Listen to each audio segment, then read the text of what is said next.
Peppermint has to be one of my favourites because peppermint is not only cleansing, but it has relaxing properties and anti-inflammatory properties. It's good for any kind of maybe breathing disorder like asthma, COPD, anything like, even if you just got a cold.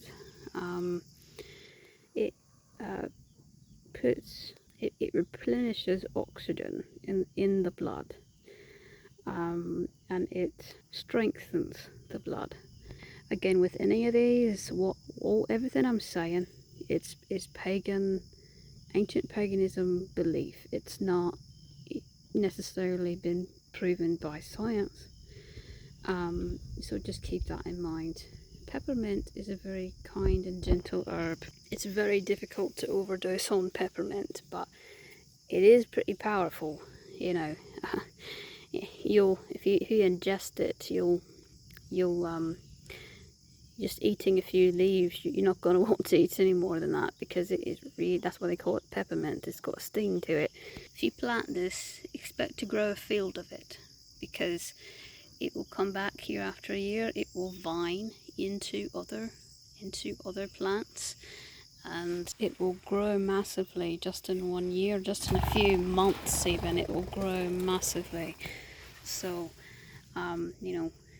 just keep that in mind. If you plant it directly in the ground, you need to have space for it.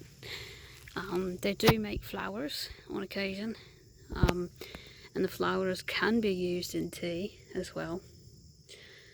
So the leaves, the stems, the flowers is what we usually use. You can smudge with it, but typically it's something that you're either going to use as salve or you're going to ingest. Really, really good for lung and heart chakra, or breath, whatever you want to call it. You'll understand that anytime I use the chakra terminology, I like to be very blunt and literal instead of using some of the terminology that most people use. When you're using the oil, the essential oil, you can diffuse it, into the air and into the atmosphere, as well. So its strong point is mending the breath and mending the blood. It gives energy, like a reviving energy, and it's a very winter type. It's got a very winter type energy to it.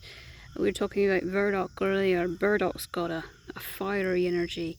This has got an icy energy to it, and so you can actually taste that and feel it. I mean, it'll make you, peppermint literally, and this has been proven by science, peppermint can drastically, immediately, especially the peppermint oil, can reduce somebody's body temperature. I mean, if you put it on your skin, it feels like ice. I've had once before where I put the oil, the essential oil, on my skin a little too much, a little too close to my eyes or something, and it would sting, even if it's not in your eyes.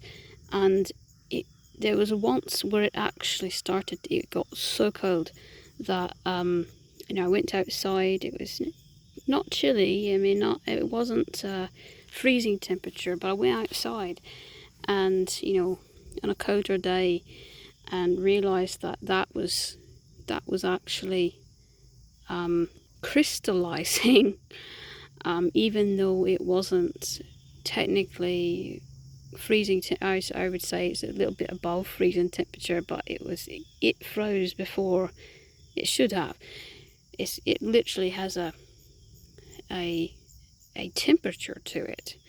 It will, a hot day, if you've got heat exhaustion, you take a couple bites of this, a few leaves of it, you swallow it, and it will get rid of that heat exhaustion, because it will bring down your temperature, reoxygenate the blood, allow you to breathe easier, and give you back the energy that you lost. So anytime we're talking about heat exhaustion, hyperthermia, where the body overheats, This can be, you know, in olden days, this was a lifesaver when that happened. This was like the only thing they had. And if you wanted to save somebody's life. Also, if you've ever used too much fennel, fennel is the opposite, it's very fiery. If you ever use too much fennel, you'll notice that you get really hot really fast and you feel like you're going to vomit. Well, peppermint is the antidote to too much fennel. Little known fact. And almost right away, you know, you're feeling better. So if you plan to use fennel, you know, even if you're not actually swallowing it, even if you're just using it as a tonic, you know, for your teeth or something, if you use, like a toothache, if you use too much and you start feeling not so good, take some peppermint. It'll clear you right up within minutes.